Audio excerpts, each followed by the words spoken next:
This is a guest essay written by Richard Hanania, the president of the Center for the Study of Partisanship and Ideology.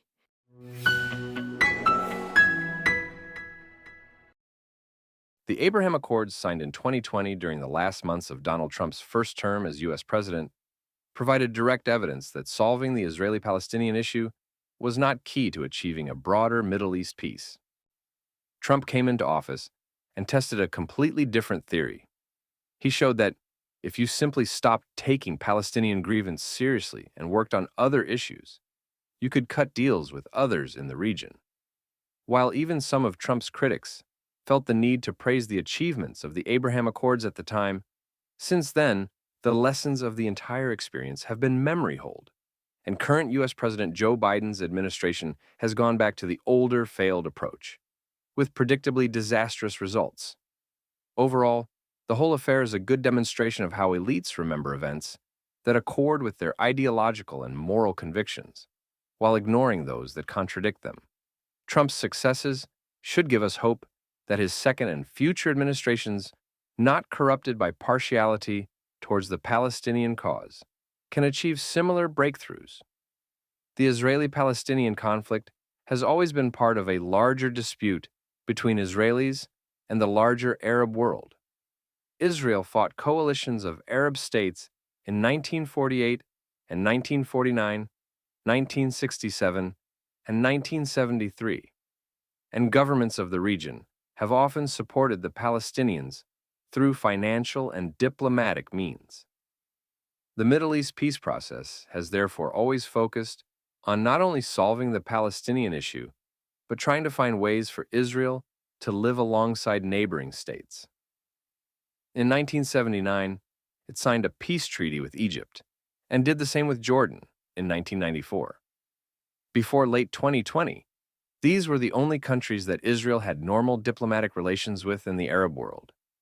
It had always been taken as given by U.S. foreign policy elites that Israel could not make progress towards a wider regional peace without settling the Palestinian issue. In December 2016, the month before Trump took office, then U.S. Secretary of State John Kerry adamantly articulated this view, quote, "Where are we going? And let me tell you a few things that I've learned for sure in the last few years. There will be no separate peace between Israel and the Arab world. I want to make that very clear to all of you. I've heard several prominent politicians in Israel sometimes saying, well, the Arab world is in a different place now. We just have to reach out to them and we can work some things with the Arab world and we'll deal with the Palestinians. No, no, no, and no. I can tell you that reaffirmed even in the last week as I have talked to leaders of the Arab community, there will be no advance in separate peace with the Arab world without the Palestinian process and Palestinian peace. Everybody needs to understand that. That is a hard reality." End quote.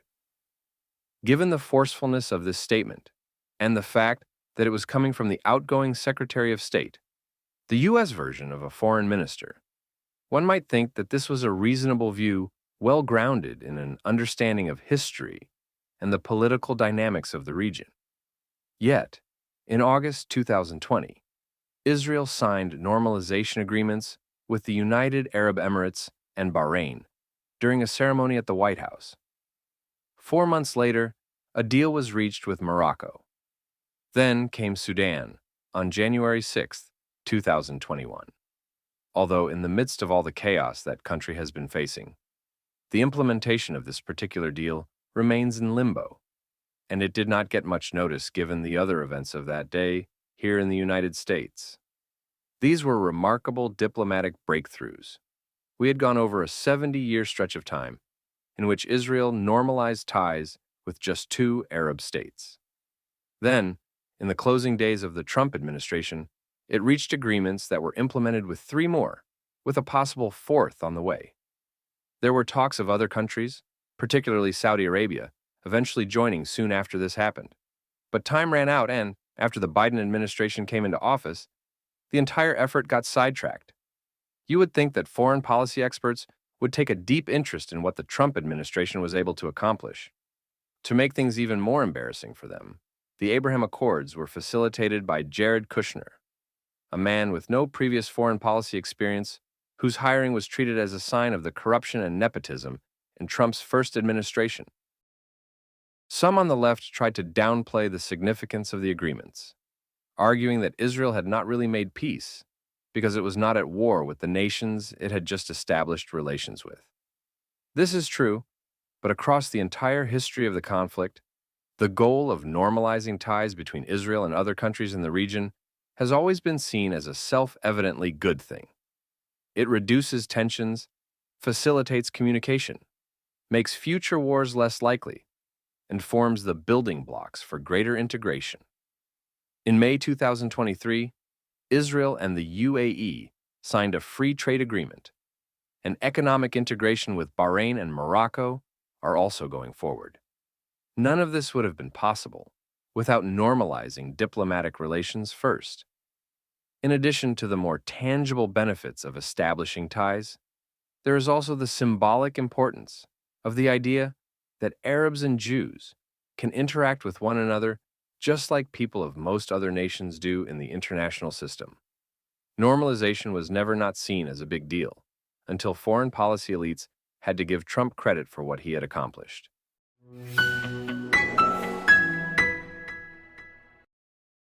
What did Trump do differently than previous presidents? First of all, Kushner deliberately put aside the Palestinian problem and did not let it get in the way of the countries of the region coming together. The Trump administration did not completely ignore the Palestinians. It tried to work on a peace plan and oppose Netanyahu's efforts to annex parts of the West Bank. But when Kushner and others found, as officials in previous administrations had, that Palestinians were not serious about working towards peace, they were willing to stop listening to their grievances and move on. Aaron David Miller, who worked on the Camp David negotiations under Clinton in 2000, recently said that although Israel at the time made offers that the Palestinians could not accept, they at least put forth something.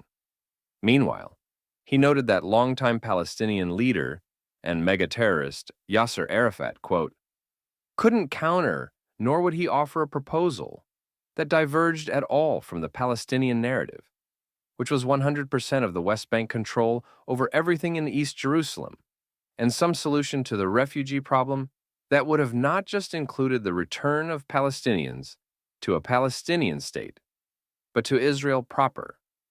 End quote. In other words, the only thing the Palestinians would ask for was that Israel stop being a Jewish state.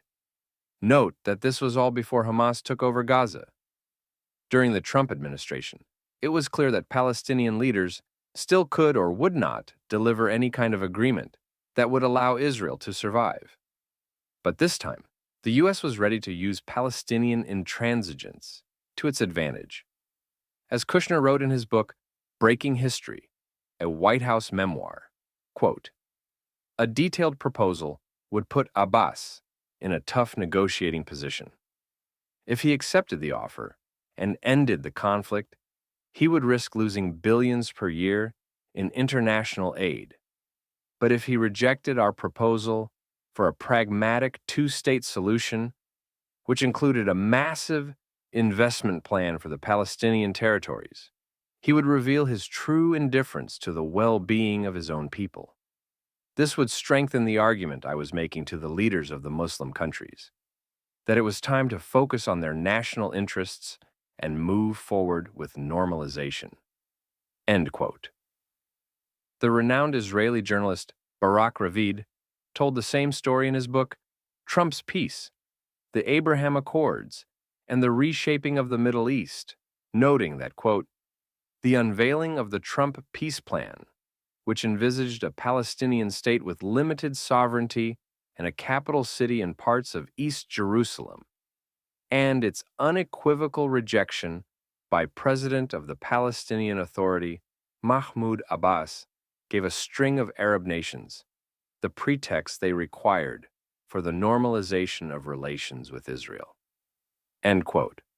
What this reflects is the fact that, as much as they might go through the motions, many Arab elites had come to realize that the Palestinian cause was hopeless.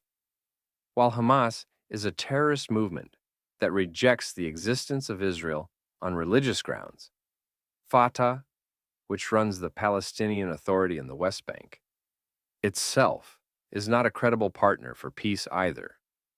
Regarding Abbas, Ravid wrote that, quote, Kushner grew increasingly convinced that the Palestinian president had no genuine interest in changing the status quo, and that he had elevated trips to foreign capitals to raise money into an art form, end quote. Neither ideology nor self-interest compels Palestinian leaders to strike a deal with Israel. By the time of the Trump administration, this had become common knowledge in the region, and making the point salient helped get Arabs to move towards establishing relations with Israel, despite the lack of progress on the Palestinian issue. The second important thing that the Trump administration did was take a more hawkish stance towards the Islamic Republic of Iran. During Barack Obama's 2 terms as U.S. president, the Israelis and most of the Gulf Arab states opposed the negotiations that led to the Joint Comprehensive Plan of Action, more colloquially known as the Iranian nuclear deal.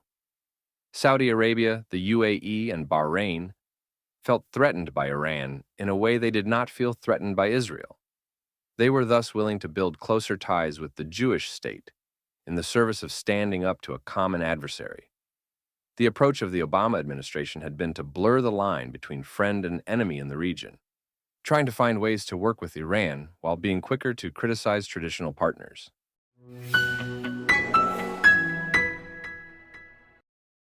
Although the Trump administration proposed a peace plan, it also unquestionably took the side of the Israelis on many important issues. It moved the U.S. Embassy to Jerusalem, recognized Israeli claims to the Golan Heights, and allowed settlements in the West Bank to expand. As Barak Ravid put it, the Trump administration was for Netanyahu a, quote, all-you-can-eat buffet. According to the way foreign policy elites had traditionally thought about the region, this should have made peace between Israel and the Arabs much more difficult to achieve. The Palestinians warned the Trump administration that moving the U.S. Embassy to Jerusalem in particular was a quote-unquote red line for the whole region. Instead of witnessing an eruption of violence, however, the Trump administration soon went on to sign more peace agreements between Israelis and Arabs than every previous administration combined. For decades, the term Arab Street has been used to refer to mass sentiment in the Middle East and the pressure it puts on leaders.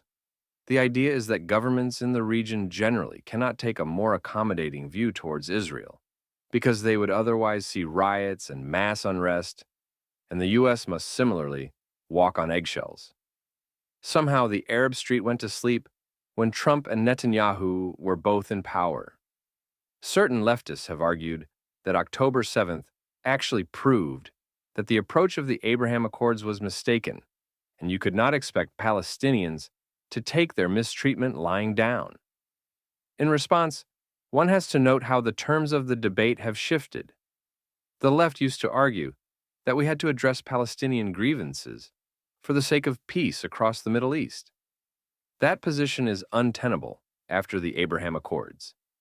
Trump, being more unambiguously pro-Israel than previous presidents, not only did not make the Arab Street erupt, but coincided with historic improvements in Arab-Israeli relations. Leftists have now moved on to arguing that, while other Arabs do not care, the Palestinians themselves will at least fight back against their own dispossession. What's become clear after October 7th, however, is that Israel has the capability to destroy Hamas. The only chance Palestinian militants have is to hide among civilians and hope that they get bailed out by the United States. The Biden administration, facing pressure from the left, appears to be trying to save Hamas even as it claims to want them gone, although this might be a ploy to allow it to continue supporting the Israeli war effort. What we can conclude from all of this is that the threat coming from the so-called Arab Street is largely a mirage. What actually matters is the behavior of Western leftists, who care about the Palestinian cause precisely because it is so hateful and dysfunctional, just as how they romanticize the most anti-social elements of the criminal underclass at home. In 2021, then U.S. Secretary of State Mike Pompeo gave a speech in which he said that State Department officials sought to undermine the Abraham Accords in order to maintain the delusion that the Palestinian issue was the key to regional peace. The idea of the Arab Street serves as an excuse for liberals to justify what they want to do anyway. Most Westerners naturally lean towards Israel and have no attachment to the Palestinian cause. The only way to convince them that the West should take Palestinian grievances seriously is by referencing the wishes of the wider region. From this perspective, the Abraham Accords are a huge embarrassment because they prove that the Arab Street either does not care that much about Palestinians or can be repressed by leaders who are tired of the entire conflict and simply want to move on. It is for that reason, perhaps unsurprising, that members of the Biden administration refuse to even say the words Abraham Accords, as the term must remind officials of how Trump and Kushner succeeded in an area where they have constantly failed. The Israeli left-wing newspaper Haaretz even recently reported that, while Arab countries have been publicly calling for Israel to not fight such an aggressive war, behind the scenes, they are encouraging it to not stop until it destroys Hamas.